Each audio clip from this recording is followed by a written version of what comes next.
Հռոմի պապի պատասխանը։ Իտալական հեքիաթ։ Սան Մարինոյում ապրում էին երկու հիմար։ Քաղաքի բնակիչները չնայած ամեն օր նրանց ասում էին, որ հիմար են,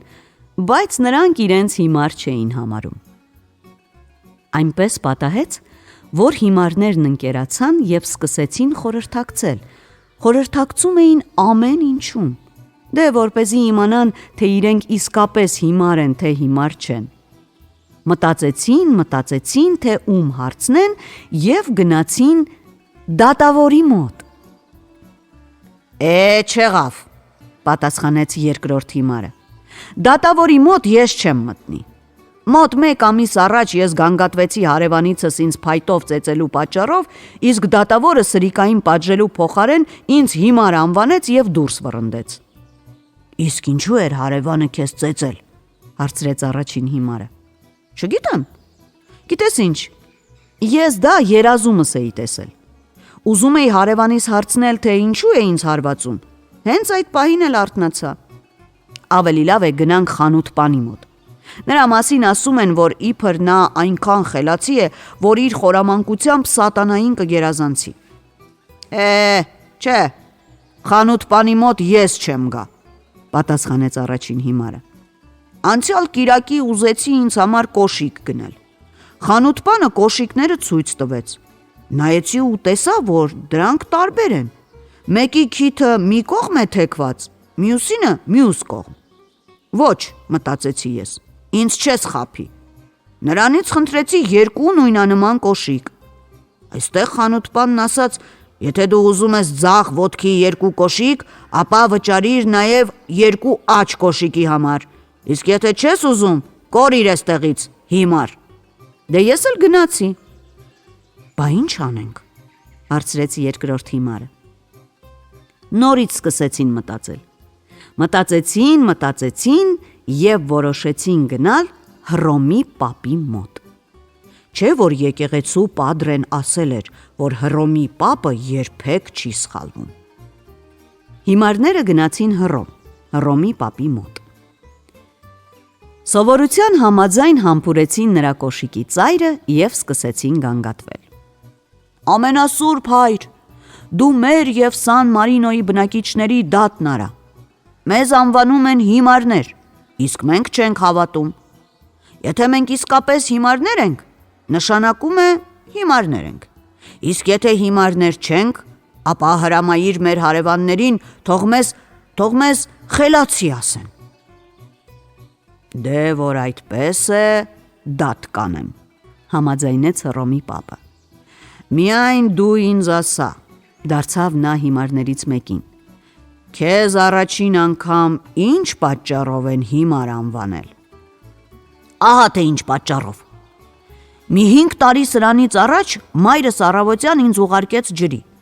Դույլը վերցրի, եկա Արվակի մոտ և սկսեցի ջուր լցնել։ Ճիպոտով։ Ճիպոտը սուզում էի ջուրը և նրանով մի կաթիլ կաթեցնում դույլի մեջ։ Սուզում էի ու մի կաթիլ կաթեցնում։ Մինչև իրիկուն կաթեցրի, բայց դույլը չլցվեց։ Այդ ժամանակ վազելով եկավ մայրս և ինձ հիմար անվանեց։ Հարևաններն էլ լսեցին, դրանից էլ սկսվեց հիմար հա հիմար, հիմար հա հիմար։ Իսկ ես ինչ պետք է անեի,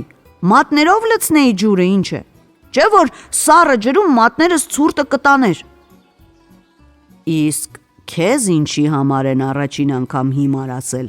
հարցրեց երկրորդին Հռոմի պապը։ Չեմ էլ ուզում այդ դատարկ բանը հիշել։ Տատս ինձ ուղարկեց նկուղից մի փարչ կաթ բերելու։ Գնացի,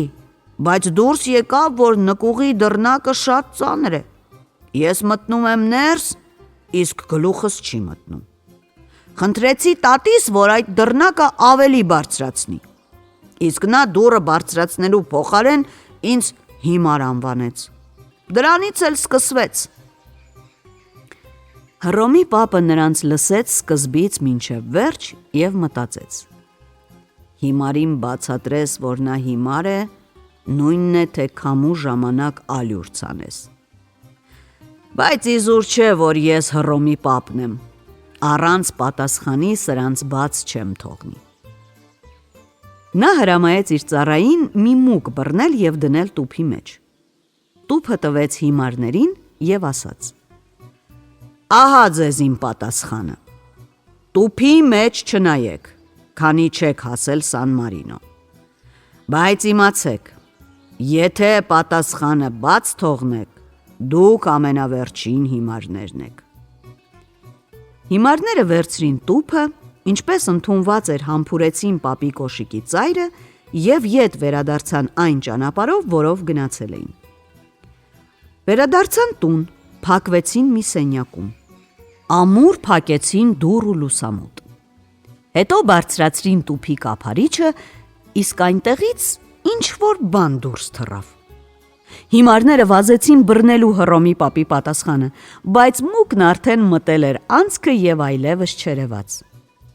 «Լսիր», ասաց հիմարներից մեկը, «այդ ինչ պատասխան էր, որ ինձ թվում է դա մուկ էր»։ «Մուկ,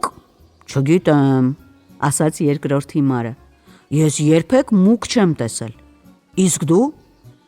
«Ես տեսել եմ, նա փոքր է, մոխրագույն, պոչավոր, իսկ ետևից էլ կատու»։ «Հա, իսկ սա փոքր էր, մոխրագույն, պոչավոր, բայց ետևից կատու չկար,